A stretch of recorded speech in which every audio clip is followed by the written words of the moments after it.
Ciao, sono Anna e questo è My Italian Circle. Tu da piccolo avevi un cane? E come si chiamava? Can you answer these questions in Italian? Sai rispondere a queste domande in italiano? If you can't, this lesson is right for you. If you can, this is going to be an excellent review. And if you like what we do, show us some love and subscribe to our channel. We publish a lot of free content, more than 100 videos so far. Want even more material? Have a look at our Patreon page. Iniziamo!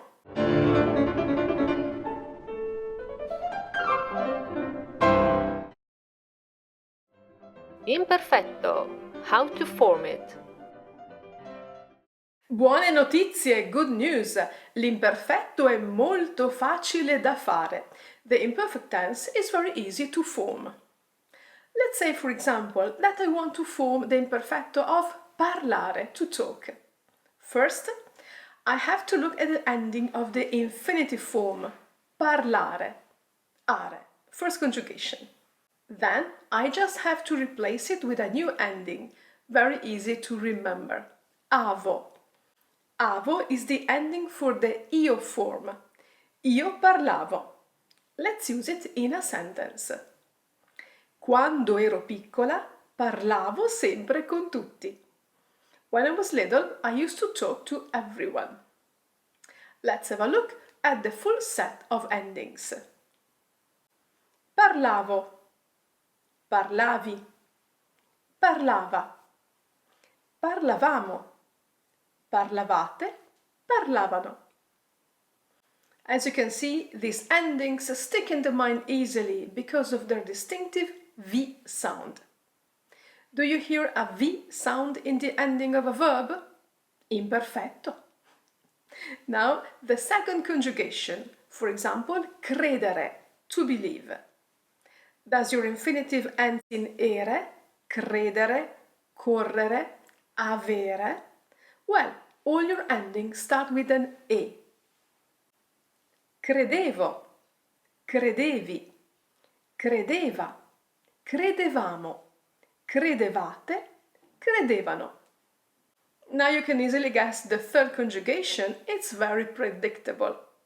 Our example is sentire, to hear or feel. And guess what? If the infinitive ends in ire, your endings start with an i.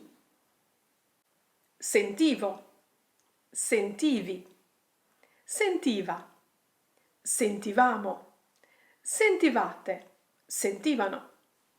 The system is not difficult to remember. Ora un esercizio facile facile. Now an easy exercise for you.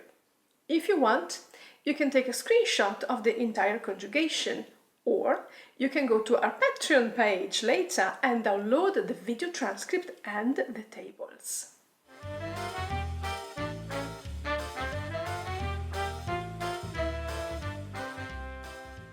Now you're ready to complete this little story with the imperfetto. You can pause the video while you write down your answers.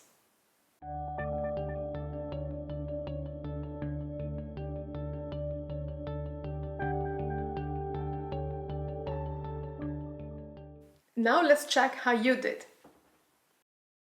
Da bambino Marco aveva 2 cani e si divertiva moltissimo con loro. Quando tornava a casa da scuola andava subito in giardino e li abbracciava. Dopo i compiti, i cani e Marco giocavano insieme per molte ore e la notte dormivano tutti in camera di Marco. I 2 cani si chiamavano Luna e Birillo. Luna era tutta nera con un occhio bianco, mentre Birillo era tutto bianco ma aveva la coda nera. Avevano entrambi un carattere molto allegro. Mentre Marco era a scuola, Luna e Birillo lo aspettavano in giardino. Imperfetto. How to use it. For your Italian fluency, it's very important to understand how to use this tense, because the imperfetto is the most commonly used Italian past tense, along with the passato prossimo. We also have a video comparing these two tenses. I will provide the link in the end screen. Now, let's focus on the imperfetto. This tense refers to a past situation of indefinite duration. Da bambino Marco aveva 2 cani. As a child, Marco used to have 2 dogs. It also refers to actions that occurred repeatedly in the past. Dopo i compiti, i cani e Marco giocavano insieme. After homework, the dogs and Marco used to play together. With the imperfetto, time expressions such as normalmente, di solito, in passato, quando ero piccolo, da bambino are very common.